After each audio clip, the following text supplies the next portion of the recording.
오늘 우리가 함께 묵상할 하나님의 말씀은 이사야 10장 말씀입니다. 말씀 봉독은 20절에서 23절까지 하겠습니다.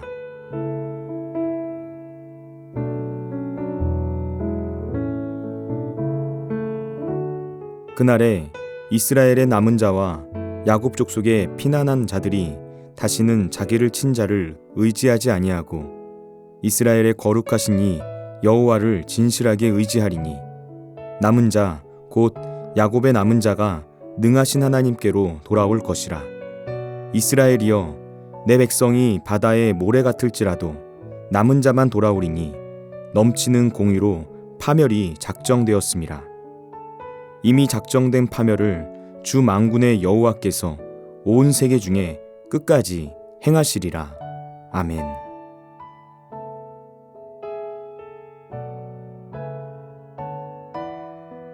부모가 자녀에게 매를 들 때가 있습니다. 부모가 매를 드는 이유는 내 자녀가 잘못된 길을 걷지 않고 올바른 삶을 살아가길 바라는 마음이 있기 때문이다 라고 할 수 있습니다. 하나님께서 당신의 자녀인 북이스라엘과 남유다를 향해 매를 드셨습니다.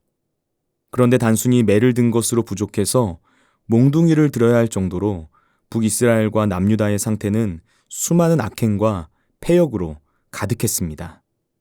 지금 이사야서의 메시지는 이런 내용을 배경으로 기록된 말씀입니다. 이사야 10장 말씀은 북이스라엘의 지도자들에 대한 죄를 지적하고 그 죄에 대하여 하나님께서 심판을 경고하시는 내용으로 시작합니다. 이사야 10장 1절에서 4절까지의 내용이 이런 내용으로 채워져 있는데요. 불의한 사법제도를 만들어서 약한 자들을 유린한 지도자들에게 심판이 있을 것이다 선포하는 것입니다. 본래 법이라는 것은 하나님의 공의와 정의를 수행하는 역할을 해야 합니다. 더욱이 이스라엘은 온 열방에 하나님의 성품을 드러내야 하는 제사장 국가로서의 사명을 가지고 있었습니다. 그렇기 때문에 이스라엘의 법정에는 마땅히 공의와 정의가 살아있어야 했던 것이죠. 그런데 북이스라엘은 사법제도가 무너져 버렸습니다. 하나님의 백성들을 지키고 보호하며 섬겨야 하는 지도자들이 도리어 법을 교묘하게 이용해서 백성들에게 고통을 주고 자신들의 배를 불리는 데 집중한 것입니다. 힘있고 권력을 가진 사회 지도층이 사회적인 약자들을 압제하고 착취할 수 있도록 법 제도를 악용해서 그들의 행동을 정당화시킨 것입니다. 북이스라엘을 향한 하나님의 진노가 바로 여기에 임했습니다. 지도자들은 사람들에게 바른 방향을 제시해서 그들을 잘 이끌어가야 하는 책임을 가지고 있습니다. 그런데 당시 북이스라엘의 지도자들은 자신의 기득권을 지키고 이익을 거두는 일에만 혈안이 되어서 법 제도를 악용했습니다. 하나님께서는 이런 지도자들을 향해 죽음과 멸망이라는 징계의 몽둥이를 드신 것입니다. 그리고 결국 하나님께서 선지자를 통하여 경고하신 대로 북이스라엘이 아수르에 의하여 멸망당하는 결과를 맞이하게 되었습니다. 여러분, 이것은 우리에게 많은 것을 생각하게 만듭니다. 이 세상과 이 사회와 이 시대의 지도자는 과연 누구입니까? 물론 세상에서 소위 힘있고 권력을 가졌다고 말하는 사람들을 지도자라고 말할 수 있을 것입니다. 하지만 이것은 너무 협소한 개념입니다. 이사야 10장 1절에서 4절까지 말씀에서 이사야를 통하여 주어진 하나님의 경고의 메시지는 하나님과 상관없는 이방 민족에게 주어진 메시지가 아니라 하나님 나라의 제사장 국가로서의 사명을 감당해야 하는 하나님의 백성을 향하여 주어진 메시지라는 점을 기억했으면 합니다. 하나님의 시각으로 보았을 때 이 땅에서 제사장 역할을 감당해야 하는 존재는 예수님을 믿는 저와 여러분입니다. 이 세상에 있는 모든 그리스도인들이 하나님 나라의 관점에서 보았을 때 지도자의 역할을 하는 사람이라고 볼 수 있다는 것이죠. 이 세상의 많은 사람에게 진리 그 자체이신 예수 그리스도가 누구인지를 삶으로 보여주고 그래서 많은 사람을 하나님께로 인도해야 하는 책임을 가지고 있는 존재가 바로 그리스도인들입니다. 그렇기 때문에 우리의 삶에는 정의가 물같이 공의가 강같이 흘러가는 모습이 있어야 합니다. 성경에서 고아와 과부로 대표되는 세상에서 소외된 사람들과 사회적인 약자들, 지금 이 시대 속에서 그런 사람들이 과연 누구인지를 잘 살펴보고 그들에게 먼저 다가가서 손을 내밀고 그들을 섬길 수 있어야 합니다. 그렇게 세상의 소금과 빛이 되는 역할을 감당해야 한다는 것이죠.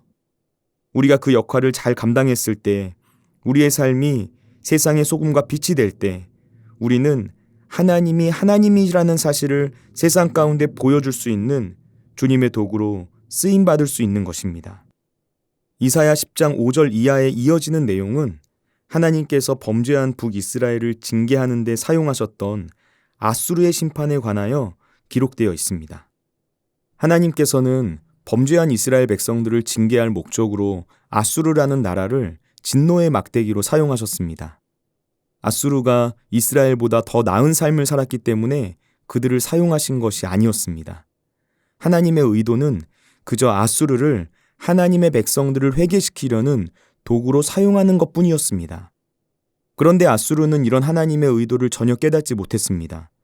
하나님께서 하나님의 일을 이루시기 위해서 아수르를 선택하여 사용하신 것인데 이들은 이 사실을 전혀 모르고 자신만의 제국을 세워나가려는 야망으로 온갖 포악한 짓을 일삼았던 것입니다. 그래서 이번엔 하나님께서 그 아수르를 심판하겠다라고 말씀하신 것이죠. 아수르가 하나님의 심판을 받게 된 결정적인 이유가 무엇입니까? 바로 그들의 교만 때문입니다. 아수르라는 제국이 세워질 수 있었던 것은 그들 자신의 힘과 지혜 때문이 아니었습니다. 이것은 여호와 하나님의 힘과 지혜로 이루어진 일이었습니다. 그런데 아수르는 그걸 몰랐습니다. 자신들의 능력으로 이 세상에 패권을 쥐게 되었다고 착각했습니다. 자신들은 하나님의 손에 들려진 막대기에 불과한데 주제를 모르고 스스로 교만해져서 하나님의 자리에 올라가 앉았다는 것입니다. 그 교만함이 하나님의 심판을 자초하게 만든 것이죠. 우리가 세상에서 해나가는 많은 일들이 이렇습니다. 우리는 하나님의 손에 들려진 막대기와 같은 존재입니다. 우리가 세상을 살면서 어떤 일을 이루어냈다면 그것은 내 지혜와 내 능력으로 한 일이 아니라는 것을 알아야 합니다.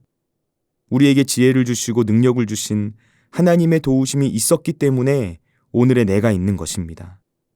우리 삶의 능력이 되신 하나님께서 막대기와 같은 나를 꽉 붙잡아 주셨기 때문에 우리가 오늘 하루를 살아갈 수 있다는 것이죠. 그런데 우리가 이 사실을 잊은 채 살아간다면 내가 막대기와 같다는 사실을 잊은 채 내가 잘나서 모든 일이 순조롭게 진행된다 라고 착각한다면 그것은 교만이라는 것입니다. 우리가 하는 어떤 일이 순조롭게 잘 되는 것 같다면 그것은 하나님께서 하나님의 일을 행하시기 위해서 우리를 도구로 사용하는 것이지 그것이 결코 나 개인의 영광을 위해서 하는 일이 아니라는 점을 알아야 합니다. 만약 우리가 이 사실을 잊은 채 우리의 삶에 주어진 성공과 성취를 나를 위해서 사용한다면 마땅히 하나님께 돌려야 할 영광을 나에게 돌리고 있다면 그것 또한 교만의 죄라는 사실을 기억해야 합니다.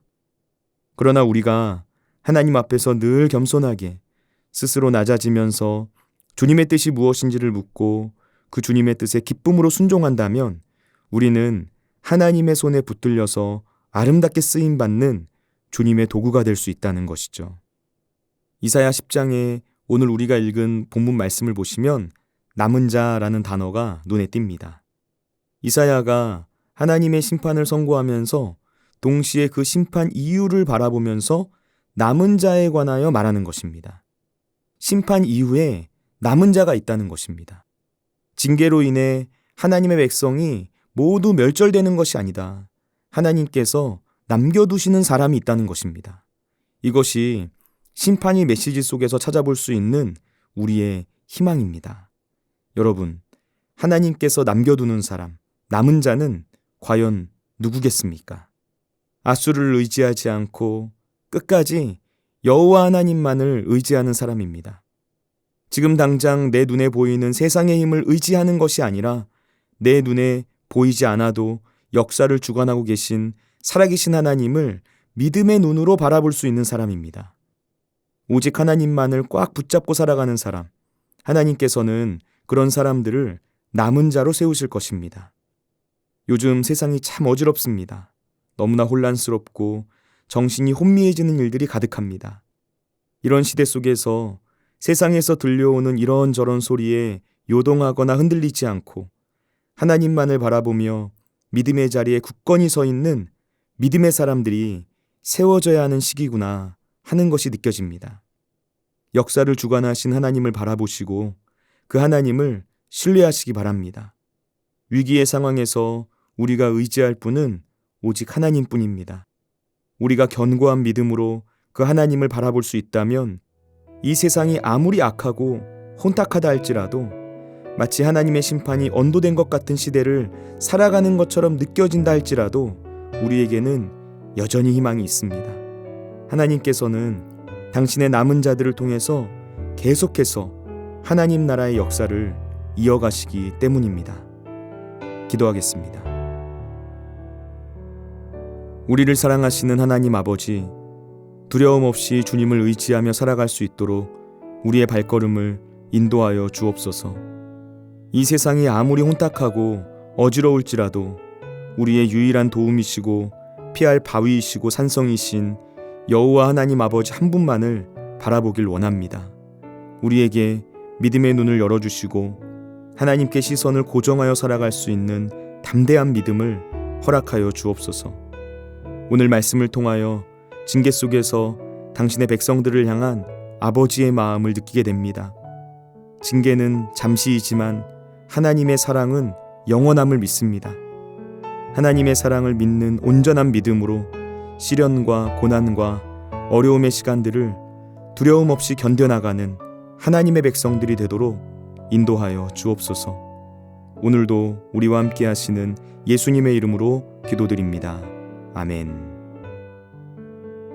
하늘에 계신 우리 아버지, 아버지의 이름을 거룩하게 하시며 아버지의 나라가 오게 하시며 아버지의 뜻이 하늘에서와 같이 땅에서도 이루어지게 하소서. 오늘 우리에게 일용할 양식을 주시고 우리가 우리에게 잘못한 사람을 용서하여 준 것 같이 우리 죄를 용서하여 주시고 우리를 시험에 빠지지 않게 하시고 악에서 구하소서. 나라와 권능과 영광이 영원히 아버지의 것입니다. 아멘.